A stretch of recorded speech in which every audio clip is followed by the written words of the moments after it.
c'est Lorraine Sandra pour un nouvel épisode sur l'affaire Grégory. Aujourd'hui, nous allons surtout nous concentrer sur les témoignages de Muriel Boll, qui ont beaucoup varié, et sur ses rétractations. Bernard Laroche, dans son témoignage, lorsqu'il se défend, assure que lorsqu'il est rentré, elle regardait des clips chez sa tante Louisette. Elle assure avoir pris le bus scolaire en sortant du collège le 16 octobre, et pourtant, c'est M. Galmiche qui conduisait, pas le chauffeur habituel qu'elle a décrit. Le vendredi 2 novembre, elle est cueillie chez ses parents et, rapidement, se retrouve en garde à vue.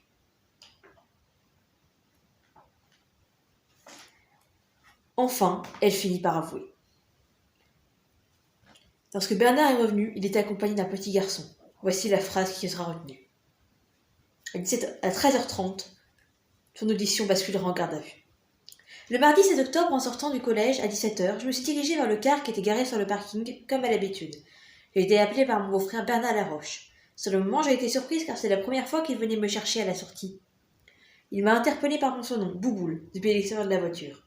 C'était aussi mon surnom quand j'étais gosse, intervient un gendarme. Bouboule, comme on dit, sourit et se détend. Et enfin, elle dessine un plan sommaire du parking. Lorsque je suis montée en son automobile, je me suis assise à la place avant. Sébastien était assis à l'arrière. Sébastien, c'est le fils de Bernard Roche, 4 ans. C'est son neveu. On a tourné à droite à la sortie du lycée, et après le CIPA, puis on s'est dirigé vers Champ-le-Duc, puis jusqu'à Beauménil. Muriel s'embrouille un petit peu dans les localités, du moins jusqu'à l'Éponge, car un gendarme a la bonne idée de crayonner au bic noir. L'église, le carrefour, la poste, la rue principale. Nous avons grimpé une grande côte. Lorsque Bernard a arrêté la voiture à un carrefour dans les hauts de l'Éponge, il est descendu seul. Il m'a dit « Fais attention à Bibiche ». Bibiche, c'est le surnom de Sébastien. Il s'est absenté 2 minutes. Je voyais uniquement le toit de cette maison, qui se trouvait plus haut que l'endroit où nous étions. Quand Bernard est revenu, il était accompagné d'un petit garçon que je ne connaissais pas. Il le conduisait par la main. Bernard a ouvert la portière arrière et l'a fait monter. Il me semble qu'il portait un bonnet. J'ai regardé l'enfant quand il montait. Je n'ai pas adressé la parole, ce qui était réciproque, et Bernard ne m'a rien dit et je ne lui ai rien demandé. Une fois que Bernard a eu le petit Grégory, et que nous sommes revenus vers Bruyères, il me semble, si je me souviens bien, qu'il y avait une route barrée. Il s'agit effectivement du chemin départemental 30, dont les enquêteurs confirmeront les travaux de reconstruction sur le pont de la Boulogne. Pendant le trajet, il me semble que le petit Grégory a parlé à Sébastien, mais je ne peux pas vous dire ce qu'ils se sont dit. Nous sommes encore une fois arrêtés à l'Éponge. Bernard est descendu, mais j'ignore ce qu'il a fait. C'était bref. Un arrêt bref pour glisser la revendication du crime. Bernard a garé la voiture sur une place. Il a ouvert la portière arrière et a appelé le petit par son prénom, Grégory, puis ils sont partis. Bon. Nous sommes repartis. Quand Bernard est revenu, il était seul. Nous sommes repartis sans nous arrêter. Quand nous sommes arrivés, il devait être 17h30. Nous sommes descendus chez Louisette. Bernard est resté 5 minutes, puis il est reparti. Il m'a dit qu'il allait acheter du vin.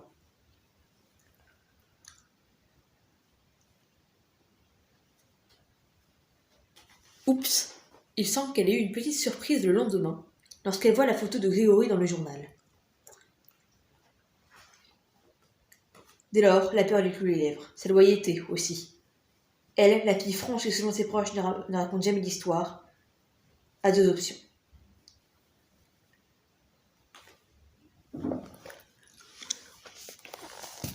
Alors, Muriel Boll a-t-elle menti ou a-t-elle dit la vérité? Laroche finit par être arrêtée, mais la famille Boll finit enfin par convoquer les journalistes, à peine quelques jours plus tard. Tout le monde est là, RMC, RTL, Antenne 2. Mon beau-frère, il est innocent, dit Muriel. Personne ne sait ce qui a pu se passer. Elle qui accusait si bien son beau-frère vient de se rétracter. C'est un piège, j'étais tombée dedans. À 5h, j'étais dans le car. J'étais pas dans la voiture de Bernard. Puis j'ai jamais été à l'Éponge, tout ça. Je connais pas l'Éponge ni d'Auxelles. Apparemment, elle aurait avoué sous la pression des gendarmes. Ils m'ont dit qu'ils me placeraient dans une maison de correction si je disais pas ça au juge. Bernard est innocent. Mon beau-frère est innocent et j'ai jamais été avec mon beau-frère. Cette fois-ci, c'est un petit peu trop pour tous. Alors, une fois de plus, on se pose la question, a-t-elle menti et lequel de ces témoignages faut-il croire? Nous le saurons, et je vous le dirai dans le prochain épisode. Enfin, si je trouve moi-même.